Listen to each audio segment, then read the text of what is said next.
Just call me Mr. Hook. Welcome back to another episode of My Legacy Garage. Today, more of the Jeep.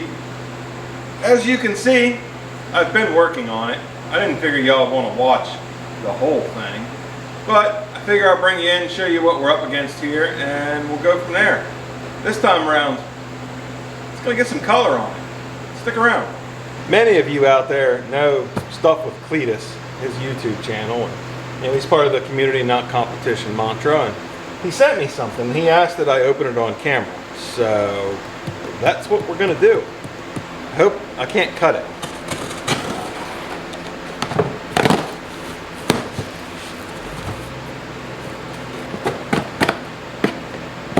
Man, what kind of tape is this?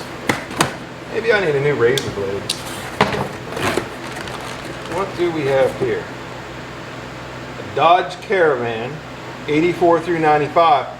Front wheel drive models, not the all wheel drive, okay? Dodge Caravan.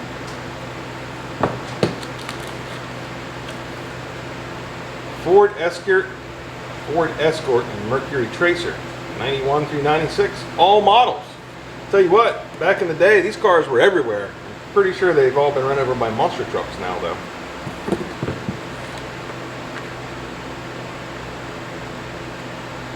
Headlamp knob for GM, Ford, and Chrysler. I didn't know that was compatible. What else do we got here? What is this? Plugs into a cigarette lighter, if I can tell you that much.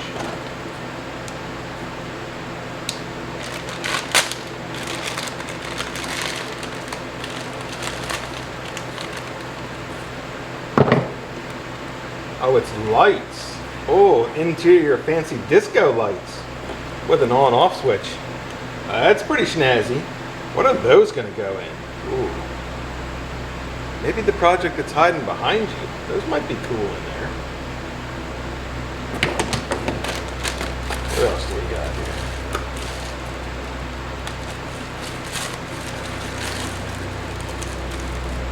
Ha ha ha! Smokey and the Bandit 7 movie outlaw collection. Smokey and the Bandit 2, Smokey and the Bandit Part 3, Bandit goes country, Bandit, Beauty and the Bandit, Bandit, Silver Angel. That's a lot of bandits. I mean, a lot. Check that out. How about it? What's up now? Oh, look, a note. Dear Legacy, you said no one ever sends you anything. Well, hopefully this will be the first of many random boxes of goodies. Please note that all the Bandit movies are in there, except the only good one. I had to keep that for myself. That's fantastic. Well, Stuff with Cletus, thank you, man. I got a cool package of stuff, and yeah, hopefully there'll be more mail calls in the future. Who knows, right? In the meantime, let's get back to work. As you can see, it is primed, but now we have to go over this. It's all a little bit rough, so you want to go over it with some 220, is what I'm using, and just kind of knock the roughness down, and then we're going to wet sand it. So enjoy.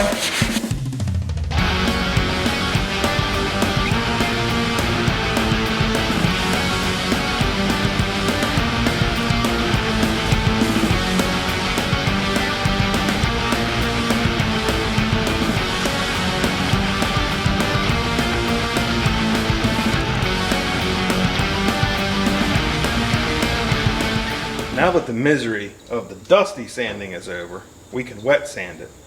Some people like to use squirt bottles. I just use a hose because why not? And then 600 grit paper. It's got to be stuff that can get wet because some of it just disintegrates.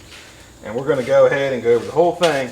You know, it's pretty smooth to the touch, but this will make it like glass. And that's what you want to paint, because whatever you paint over, you will see. Paint's thin, so if you have little imperfections or little bumps or little scratches in the paint or something like that, it'll show through the paint. What this does is just smooths that all out. It makes it just silky smooth, and that's the idea. So it's a little bit difficult, but it's necessary.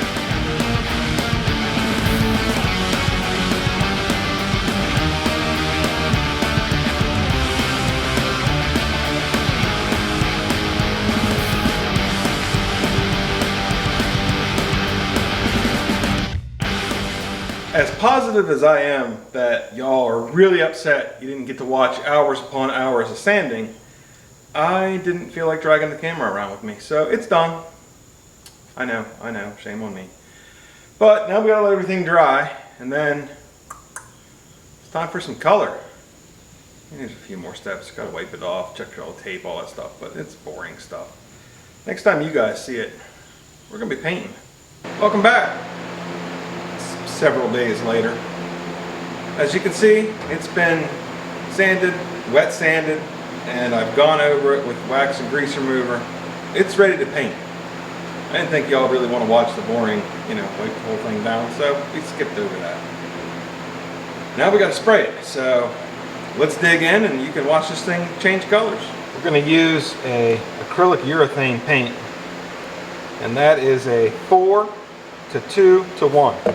4 parts paint, 2 parts of your reducer, and 1 part hardener. There's all sorts of different things on here where you can figure it out. The 4 to 1 to 1.5, 4 to 1 to 2. There's all kind of different ratios on here. I'm just going to do it by fluid ounces because that's easier for me. So here we go.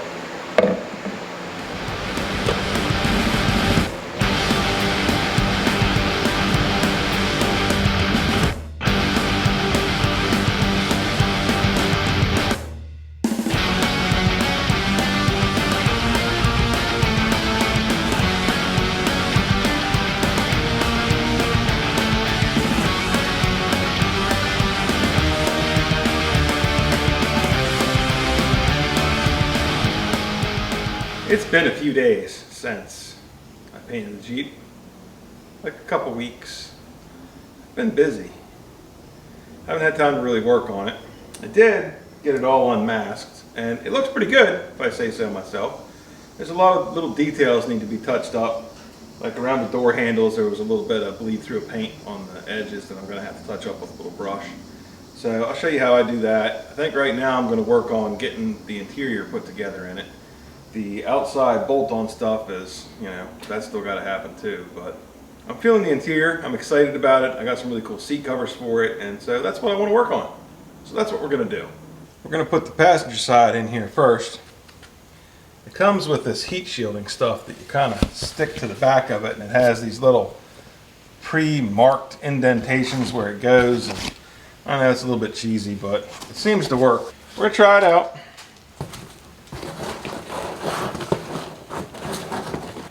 Well, that one appears to be in. I think it looks pretty good in there. What do y'all think? Let's do the other side. If I'm being honest, it's not the world's greatest fit, but it's not terrible.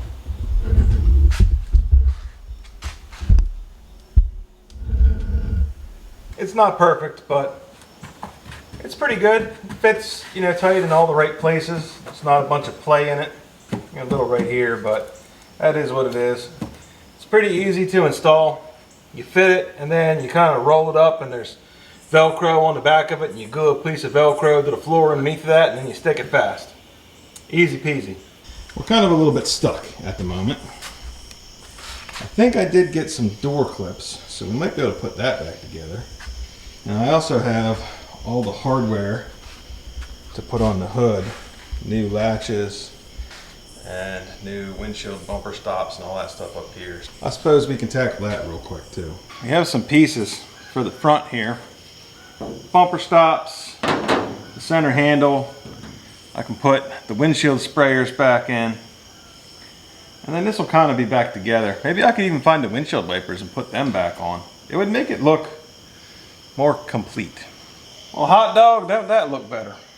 Well, I am locating some useful stuff. There's also stuff like power steering pump and fan shroud. Then there's the unlabeled boxes, or baggies rather. And then there's some more unlabeled stuff. That's probably for tail lights? I don't know. That's a whole bunch of bolts there. Those are probably important. And then those are probably for the headlights. Speaking of which, these trim rings are meh. wondering if I can't maybe find a set of those. And then these that actually retain them, they have these 4 clips on them, except for this one, it's only got 2. So there's that. I don't know if everything for the Jeep is in here. It's a good question. Here's what I started out hunting. It's windshield washer. See if I can find the other one of those and slap that in, and then I think that's it for tonight. Arr! Just call me Mr. Hook. Got it. That, see, I knew I had them. I'm not sure when the last time I did an update on the old Jeep here was, but I've been steady working on it, just trying to knock it out.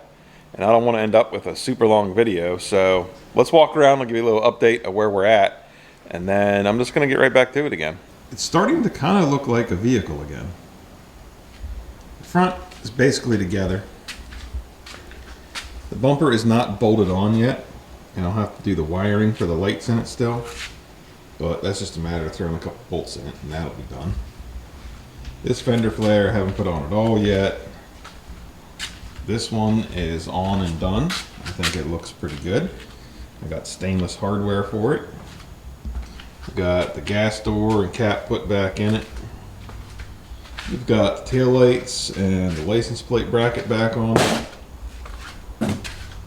This fender flare needs 2 more bolts in it I have to do. This one needs a few more in it up here. I got to put this sticker on it still. I did put the other side on. The antenna's back on it. And then I need to clean the windshield because it's disgusting. Get some wipers back on it. We'll be doing all right. As far as the interior goes, I haven't really done much. I put the carpet in it. And that's pretty much it. I have to drill a couple more bolts out that broke off. I do have some new bolts right there, grade 8. To bolt the seats back in it, but first we have to cover them. We're gonna get back to work and see how far we can get. Time to put the Jeep logo on. How about it? Let's see if we can do this without messing it up.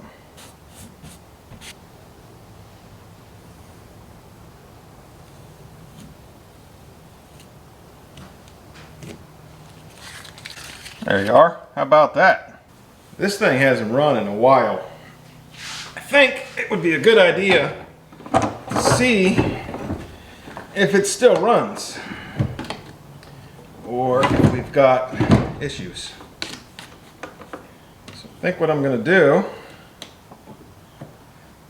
is hook the old battery up here.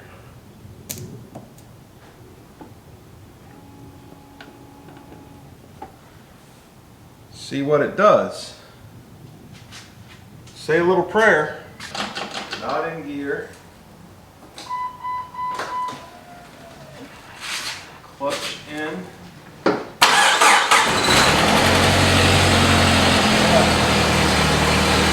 Fire right up.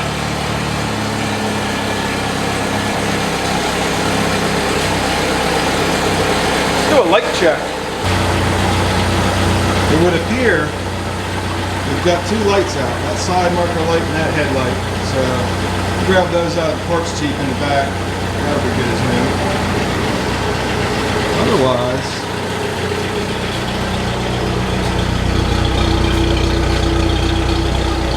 all seems to be working pretty good. She fired right up. She's purring like a kitten.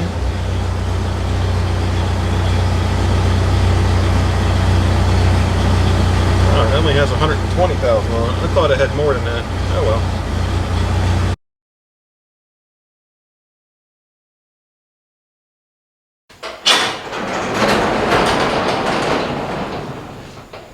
It's time for the final push, y'all. Let's get her done. There you go. New Angry Bird grill, right? All well and good, except for you can't reach through it and actuate your hood release. Now, I looked all up and down YouTube, Google, everywhere, and I couldn't find any solution other than cut a hole in it so you can sneak your fingers in there and hit your hood release. And I really don't want to cut a hole in it. I did a thing. You can see this piece of cable right here? That's actually bolted fast to that piece of cable is actually hooked to that pulley up there, which then follows this cable down. This handy dandy little handle right here. I haven't decided what I'm going to do with this end of it yet, but it does work. I've tried it. Let me show you. Behold, the hook that shall not move. But will it? Oh, how about that, huh? Easy peasy. A little bit of cable, a couple of hold downs and a pulley, done. Welcome to day 967 of the Jeep build. Morale is getting low. I didn't really record much yesterday. I just kind of plowed through and got it done, but well, it's done, I think. Is that possible? Doesn't seem possible to me. Either way, stick a tour and see what I did to it, and then maybe we'll take it outside and have a good look at it. Here we are, folks. She is done. Got the mirrors put back on it. Happy days. I do have the plastics for the windows and stuff. I just think it looks better without it. I am still waiting on a cover for the spare tire because that looks terrible, but it's coming. Otherwise, it is completely finished. And I must say, I think it turned out pretty good.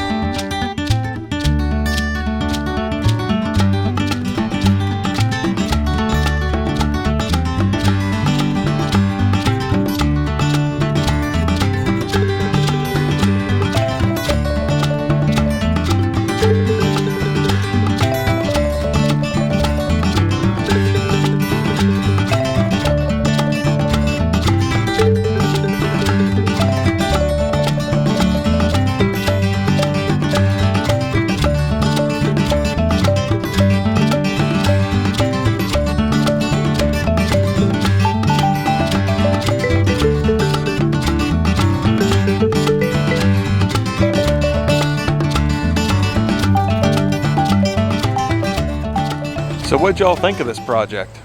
I mean, it took forever. It's really eating up a lot of my time, but dang, it looks good, doesn't it? I think so anyway. I hope y'all like it. This is going to be the end of the Jeep series. She's going to go up for sale, and we're going to move on to the 55. If you liked the video, all 12 of you, go ahead and hit that like button. If you didn't like it, hit the thumbs down button twice. Really make sure you let us know how you feel. And if you really liked it, hit the subscribe button and see what comes up next. I mean, the 55 is going to be pretty awesome. You don't want to miss that, do you? That's coming at you next. Thanks for watching. We'll see you next time.